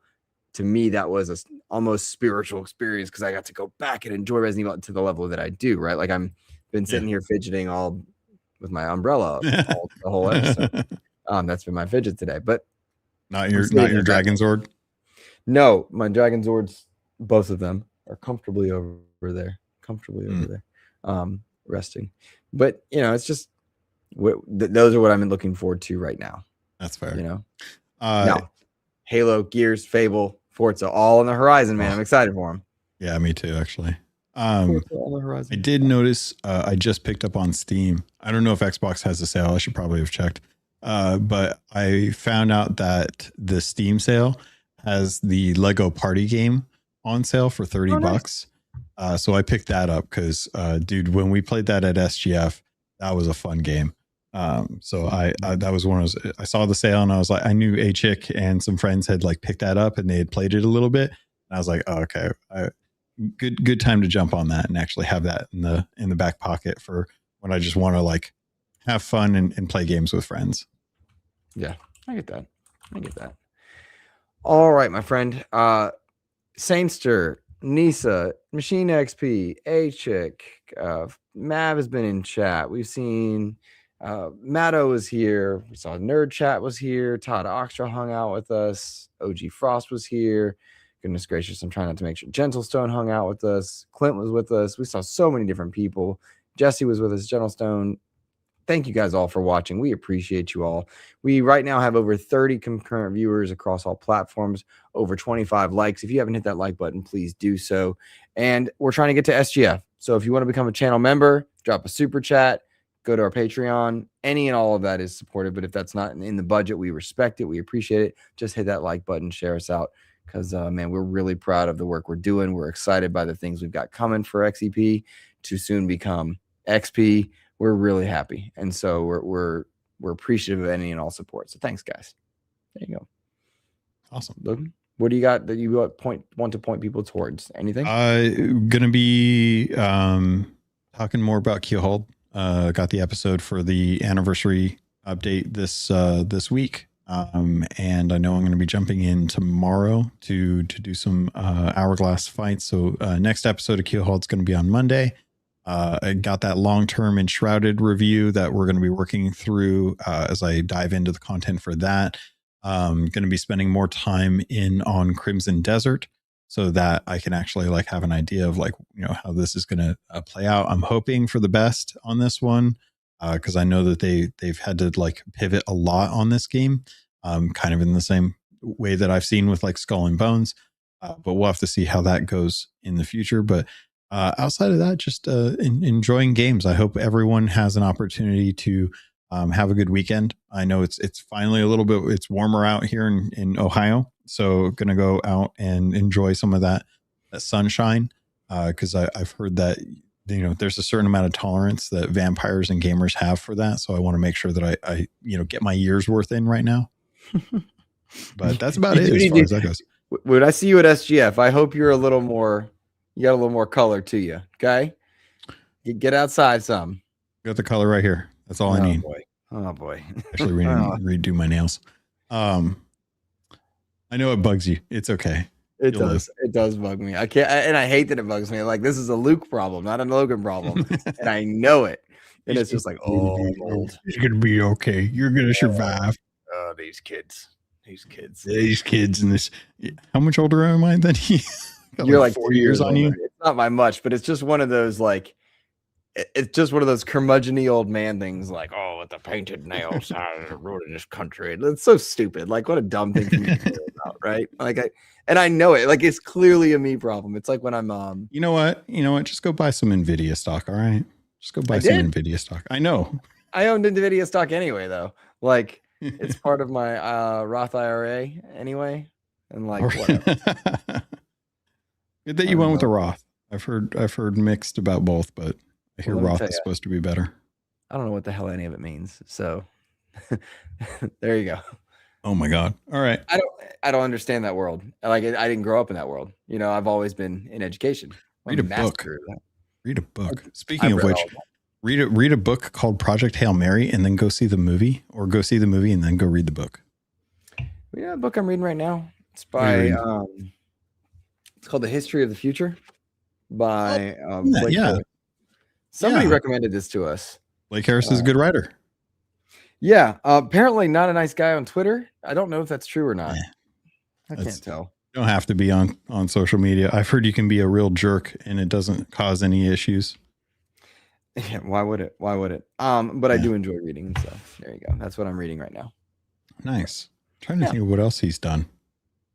He did what did Blake do? He did History of the Future, and then I think I have his other book, Console Wars. That's what it was. Console Wars. Yeah, it's sitting over there, and that book is way too thick. I picked up. I'm hoping to. The book Console Wars is huge. I picked up from Dean Takahashi, the Xbox 360 Uncloaked, which I'm hoping to interview Dean at some point. I haven't reached out yet, so like just to be clear, he's on my like, hey, I want to interview him and just talk about it. but I picked up his book to start thumbing through as well. I will have to look that up. The Xbox, was it the 360 Uncloaked? The Xbox 360 Uncloaked by Dean Takahashi. So Real Dean history. did not know it, but he scooped me on Seamus and Ed Freeze. I was talking to Seamus on Blackley and Ed Freeze around Asha Sharma, and they were both set to come on. And then, Seamus was set to come on. Ed was talking about. He's like, I just did one with Dean. It's not live yet. I said, no, because they've been on XEP before. But Seamus is going to come on at some point. He's very hard to lock down. But to be blunt, Seamus was set to come on, and then the war in Iran started. Well, he's the head of a company that has Iranian workers. That's what happened. So there's your after show info, guys. Like we had a time, we were set, we were gonna go, and then the United States launched an attack on Iran, and so it changed, like obviously his company, but also like the people he cares about. So that changed the trajectory of our interview and our excitement to talk. Because Seamus is wonderful to me. We do get to talk privately, and very nice guy, but that changed everything. And so we were like, all right, let's pivot. I want to talk about the 25 years of Xbox, but let's find the right time. So we're trying to figure that out. Same with Ed Freeze, who's been on the show before. Just a matter of timing and appropriateness. And I am not Dean Takahashi. I am not Jason Schreier. I'm an enthusiast journalist, and I respect that as well. So working on it. You know, putting in good work though. Thanks, man. Thanks. Fun. This is our after show, effectively. Spartan Survivors team. Talking to them next week. You know, the Halo. It's the Halo game that's free. That's like Vampire Survivors. Yeah. They just got it working on Steam Deck. It runs like a dream on Steam Deck. That game is a blast. It's free to play. Spartan Survivors. Everyone should download it. It's still in its beta version of Steam Deck because they got to roll updates, and but I even got to test stuff and give them feedback. Well, they're in France, and it looks like we're going to have them coming on soon, kind of to coincide with that launch. But I'm excited because like that game is fun. It's fun. It's Vampire Survivors, but you're Halo characters, and you got elites, and you got really unique art style. Download it, everybody. It's free. What was the name? Spartan Survivors. Survivors, that's right. Yeah, man, you want a G Cloud game? You want a Steam Deck game? This is it, guys. This is what you play. It's such a fun game. So, yeah. Well, that was a fun little like post show. There you go. Yeah. Not really a thing we get to do, but thanks for everybody for hanging out with us for a little bit longer. That was fun. Definitely. So. Oh yeah, shout out to Sea of Thieves anniversary. It's free to play this weekend. You guys want to go crunch on a banana and add to the achievement scores for that game, because it like not everyone does a crunch, and I've done it twice in real life and a bunch in the game. So go check out Sea of Thieves too. Yeah, there you go. And Machine XP says played on Xbox Ally. Absolutely, if it's there, yes. I don't know it's available. I just don't know where it's available. Machine XP. That's the only problem, bud, because they're still rolling stuff out. My Walmart constantly has rotating stock of Xbox Allies, and I keep wondering like when they're ever going to get like the Xbox Ally X, because I've yet to see like a box in store. And dude, if they ever do a sale on those Xbox Allies, that would probably be something I'd be like, okay, I might actually want to jump on that at some point. But yeah. I don't know, man. I'm still waiting for Xbox to tell me what they're doing in that space, if they're actually going to make their own. Yeah.